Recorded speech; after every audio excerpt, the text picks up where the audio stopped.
Джонс Хопкинс университетинин маалыматы боюнча дүйнөдө коронавирус инфекциясын жуктуруп алгандардын саны 52 миллиондон ашты. Вирусту жуктургандардын эң көбү АКШ, Индия, Бразилия, Франция жана Россияда катталган. Кыргызстан 79-орунда. Биздин өлкөдө 65 миңден ашык учур аныкталды. Бул жуманын статистикасын программанын аягында толугу менен беребиз. Бул сөз дарыгерде берүүсү жана биз апта жыйынтыгын чыгарып жатабыз. Сиздер менен мен Нургүл Абдразакова. Программанын башталышында эгер сизде COVID-19 белгилери байкалса, туура диагноз коюп, жана дарылоо үчүн 118 номерине же үй бүлөлүк медицина борборуна чалуу керектигин эскертебиз. Коронавирустук инфекциянын жайылышын алдын алуу үчүн дарыгер ПТР анализине жолдомо жазып бериши мүмкүн. Тиешелүү багытта мамлекеттик лабораториялардагы анализдер акысыз жүргүзүлөт. Эгерде жаран өз алдынча ПТР анализинен өтүүнү кааласа, анда кызматка акы төлөнөт. Биз бул жумада коронавирустун нерв системасына тийгизген таасири жөнүндө сүйлөштүк. Коронавирустун фонунда кандай татаалдашуулар болуп жаткандыгын аныктап, оорунун кесепеттери жөнүндө билип алдык. Албетте, туура диагноз коюу жана дарылоо ыкмаларын дагы талдап чыктык. Коронавирус бул салыштырмалуу жаңы оору. Аны дүйнө жүзү боюнча илимпоздор изилдеп жатышат. Вирус адамдын мээсине жыт сезүү эпители аркылуу кирип, жыт сезүү жолу менен мээнин борборлук аймактарына өтөт деген теория бар. Бул COVID-19 мүнөздүү белгилеринин көпчүлүгүн, анын ичинде жыттын жана даамдын жоголушун түшүндүрөт. Бирок коронавирус өпкөдөн мурун мээни жабыркатат деп айтууга болобу? В носу, кроме обонятельного тракта, такие же клетки организма, как и там, на коже, по сути, и внутренних органах. То есть я думаю, когда вирус попадает в человека, он изначально автоматически попадает во все органы. А вот вопрос другой. Будет ли массивное поражение легких, массивное поражение головного мозга, это уже другой вопрос. Все-таки между мозгом и кровеносной системой есть барьер, а легкие, они открыты. Вы правы. Да, там ангиотензин превращающий фактор. Но вот вы же заметили, что очень много пациентов, у которых все-таки есть одно поражение какого-то органа, превалирует, чем другого. Вот у меня очень много пациентов было, у которых я специально их прошу там, посмотреть легкие, их слушаю, их смотрю, у них нету поражения легких. А порой есть те или иные какие-то изменения на компьютерной томограмме, либо на рентгене цифровом, либо прочее, но больше превалирует клиника, допустим, головного мозга, либо больше превалирует клиника там каких-то эмоций и прочее, прочее. То есть я думаю, все-таки вирус, когда попадает в нас, он попадает во все ткани и клетки. А вот что больше отреагирует, это уже другой вопрос. Что больше будет, это вот я не знаю. Коронавирус инфекциясы энцефалит же энцефалопатия түрүндө татаалдашышы мүмкүн. Энцефалит бул мээге кирип кеткен инфекциянын же иммундук реакциянын натыйжасында мээнин сезгениши. Кандай гана вирус болбосун, ал энцефалитке алып келиши мүмкүн. Бирок вирусту жуктурган адамдардын бардыгы эле оорудан жапа чегишпейт. Энцефалопатия мээнин тканынын дистрофиялык жол менен өзгөрүп, анын иштешинин бузулушуна алып келүүчү оору. Эң мүнөздүү белгилери болуп баш оору, баш айлануу, аң сезимдин начарлашы, психомотордук толкундануу, галлюцинация, жөөлүү жана депрессия саналат.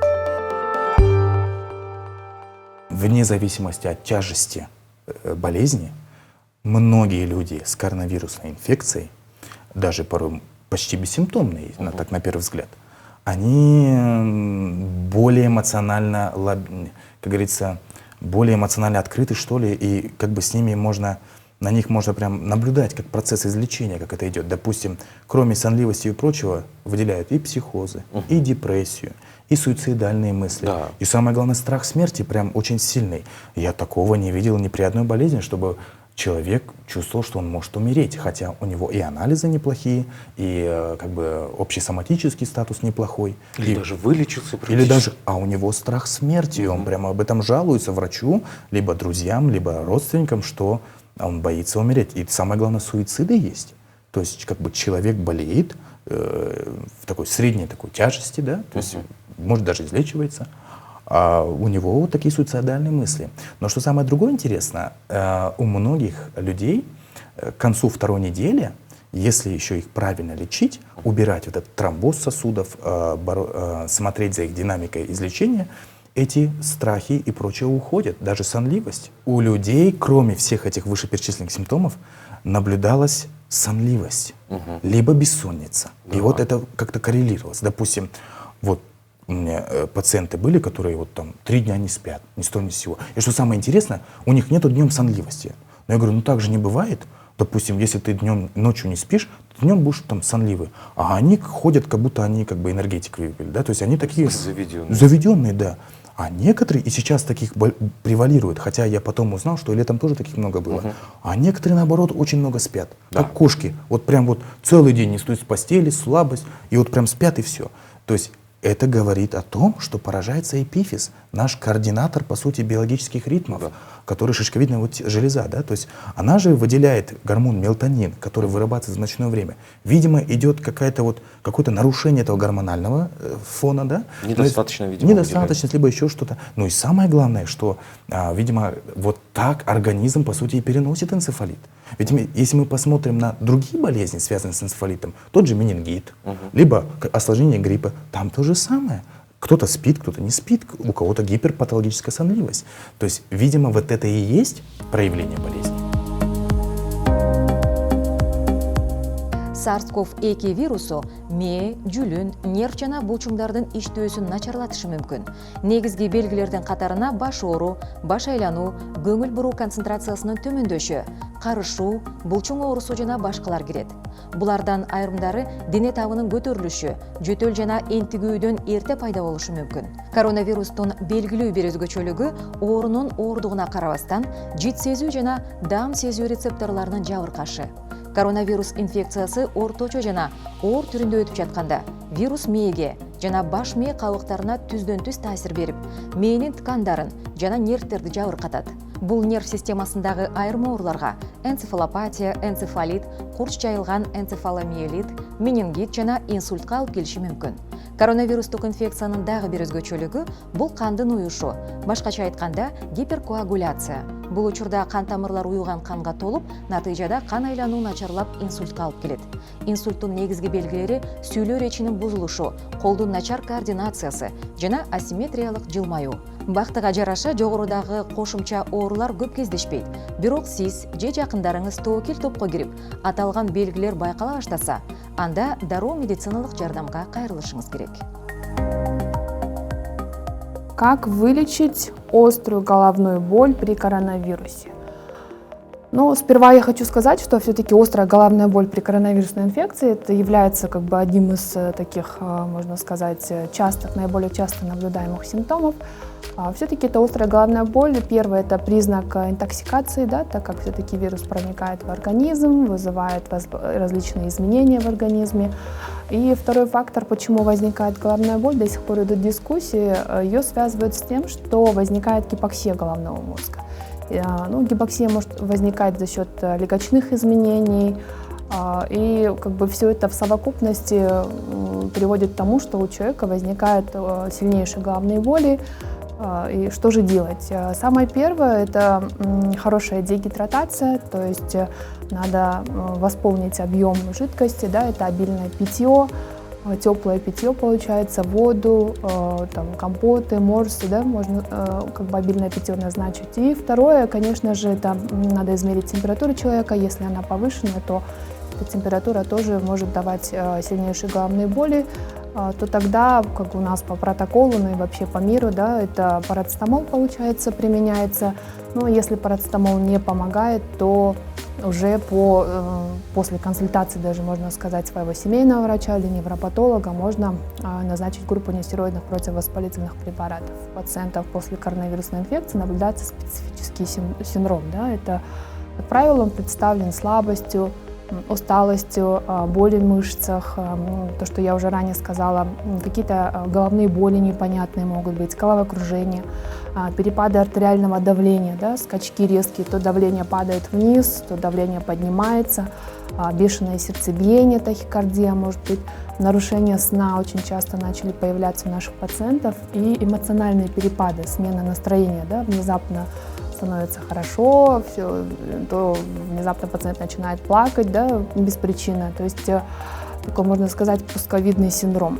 Реабилитация таких пациентов вообще постковидного синдрома, наверное, очень длительная должна быть, потому что все-таки коронавирусная инфекция оказывает очень такое сильное влияние на весь целый организм, и работать надо в такой в мультидисциплинарной, можно сказать, группе, да, не только с одним врачом, но с несколькими врачами в смежной группе, и контролировать, скажем, работу сердца, контролировать работу органов дыхания, нервную систему, и в комплексе, в принципе, если проводить хорошую реабилитационную работу, то можно от всех этих последствий, от всех этих симптомов избавиться. Адистердин айтымында коронавируска чалдыккан бейтаптар көбүнчө эс тутумдун начарлашына нааразы болушат. Мындай учурда дарыгерлер эс тутумду кадимки табышмактарды колдонуп, өркүндөтүүнү сунушташат. Бул кроссвордтор, сканвордтор жана эске сактоо боюнча тренингдер болушу мүмкүн. Эгер көйгө кыска мөөнөттүү эс тутумда болсо, анда белгилүү бир тапшырмаларды дептерге жазып, же маанилүү нерселерди телефонго жазып алуу сунушталат. Ошондой эле керексиз маалыматтарды ылгап, алардан арылууну үйрөнүңүз. Болбосо мээ ашыкча маалыматты сактабай коет. Коронавирустун дагы бир кесепети бул депрессия. Аны атайын адис менен дарылаган оң. Бирок сиз өзүңүз эле андан арылууга ишенсеңиз, анда көрүп жаткан киносериалдарга, интернеттен окуган маалыматка жана күнүнө канча жолу жылмайганыңызга көңүл буруңуз. Дарыгерлердин айтуусунда, сүйүктүү тасмаларды көрүү, позитивдүү жаңылыктарды окуу, бир сөз менен айтканда терс нерседен арылуу жакшы натыйжа берет. На что нам обратить внимание, чтобы не было инсульта, инфаркта и прочего-прочего? Сложно сказать такого вот единого. Я думаю, предвестником может быть, их можно поймать по анализам крови. То есть повышение, допустим, уровня фибриногена. Либо массивный распад клеток, подтверждающийся ферритином, уровнем железа, протобелка.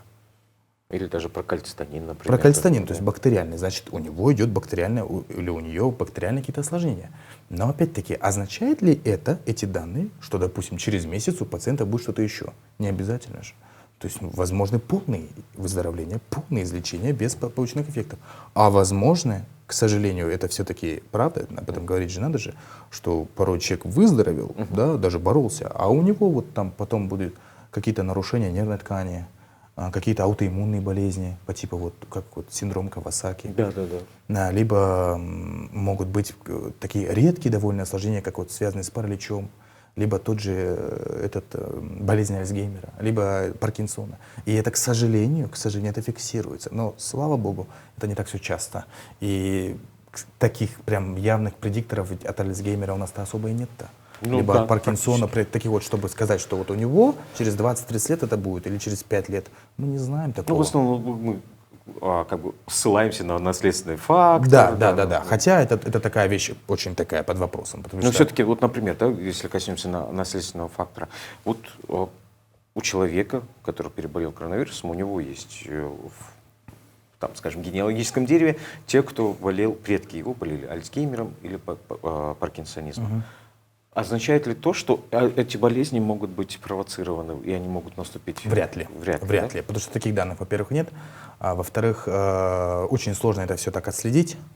И, во-вторых, все-таки не забывайте, вот я помню, когда мы еще студентами были, нам рассказывали, что генетические факторы участвуют только от 20 до 40% в формировании того или иного заболевания у каждого человека. Большие факторы — это качество жизни, условия жизни, питание, работа какая, стрессовая, не стрессовая, удовлетворенность жизни, да? То есть счастлив человек, несчастлив.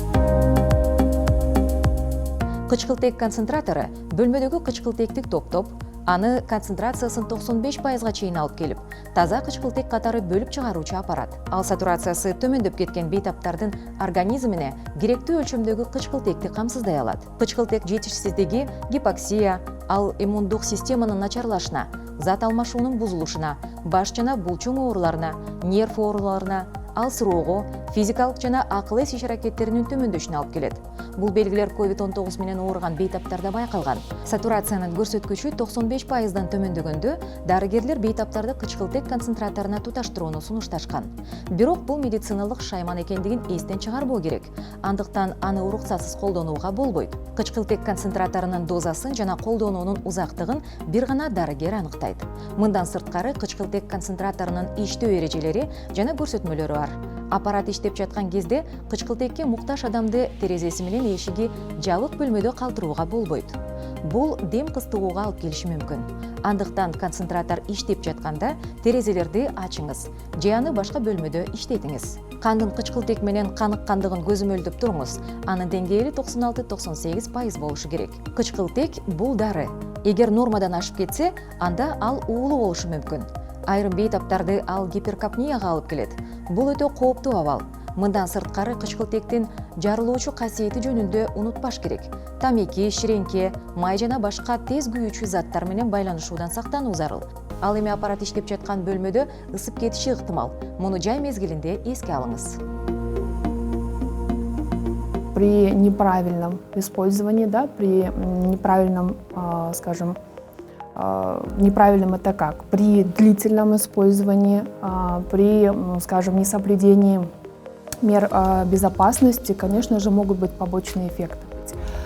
Побочные эффекты кислорода или оксигенотерапии на нервную систему, например, если вы чрезмерно больше того времени, сколько вам советует или рекомендует доктор, будете дышать кислородом, да, то это может привести, наоборот, к гипероксигенации. То есть она будет проявляться головными болями, в некоторых случаях даже нарушением сознания, вплоть до отключки, оглушения, либо зопора, да, то есть у маленьких детей, кстати, вот побочный эффект от кислородотерапии, это могут быть ретинопатия, то есть сетчатка глаза у детей очень чувствительна к чистому кислороду, поэтому нужно быть аккуратным с маленькими детками.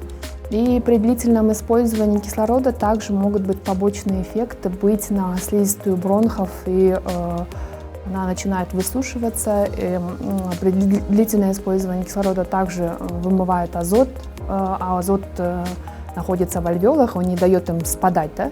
И, соответственно, если он вымывается, альвеола спадается, идет различная ателектаза или даже поражение альвеол самих легких. Жогоруда айткандай, коронавирус борбордук гана эмес, ошондой эле перифериялык нерв системасында жабыркатат. Эң татаал кыйынчылыктардын бири Гиена-Барре синдрому болушу мүмкүн. Бактыга жараша синдром сейрек кездешет. Бул адамдын иммундук системасы өзүнүн перифериялык нервтерине кол салган учур. Гиена-Барре синдромунун алгачкы белгилери алсыздыкты же кычышууну сезүү. Алар көбүнчө буттан башталат. Андан кийин колго жана бетке жайылышы мүмкүн. Оорунун белгилери адатта бир нече жумага созулуп, адамдардын көпчүлүгү узак мөөнөттүү, катуу неврологиялык кыйынчылыктарсыз эле айыгып кетишет. Были ли случаи, когда периферическая чувствительность при коронавирусе нарушалась? Да, интересно, что как бы эти изменения чаще всего обратимые, даже без препаратов порой. Серьезно? Да, то есть вот у меня были пациенты, которые чаще всего это молодого возраста, и вот они жаловались, то защемление руки, защемление нерва, то вот какие-то вот непонятные чувства в ладонях, то есть как то жар, то холод. То есть те или иные, по сути, симптомы периферической нервной системы. Такое есть.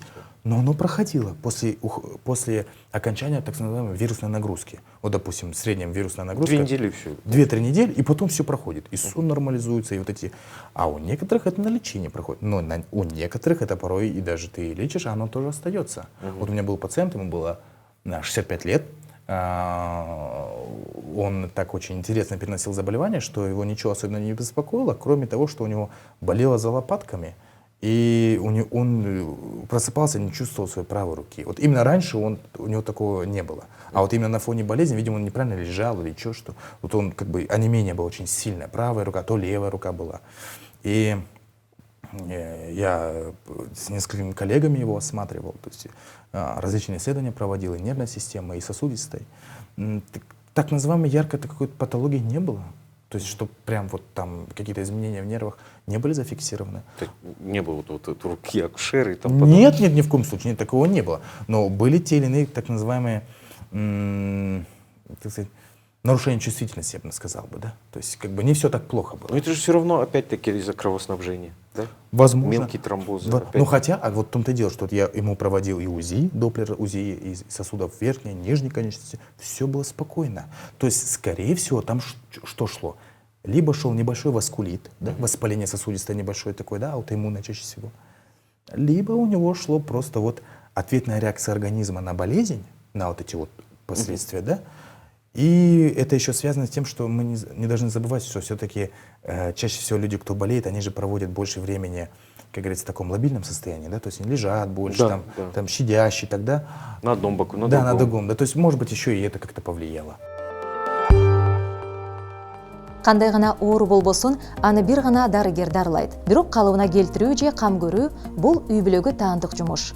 Дарыгерлердин айтымында бейтапты багуу жана ага туура кам көрүү дарылануудагы маанилүү учур. Андан бейтаптын ден соолугу канчалык калыбына келе турганы көз каранды. Ошондуктан жакын адамыңыздын көңүлүн көтөрүүгө, жылуу сөздөр менен колдоого аракет кылыңыз. Ооруну басаңдатуу үчүн массажды да колдонсоңуз болот. Анан албетте сактануу чаралары жөнүндө унутпаңыз. Колубузду антисептик менен тазалап, же самын менен жууп, маска режимин жана социалдык аралыкты сактайлы.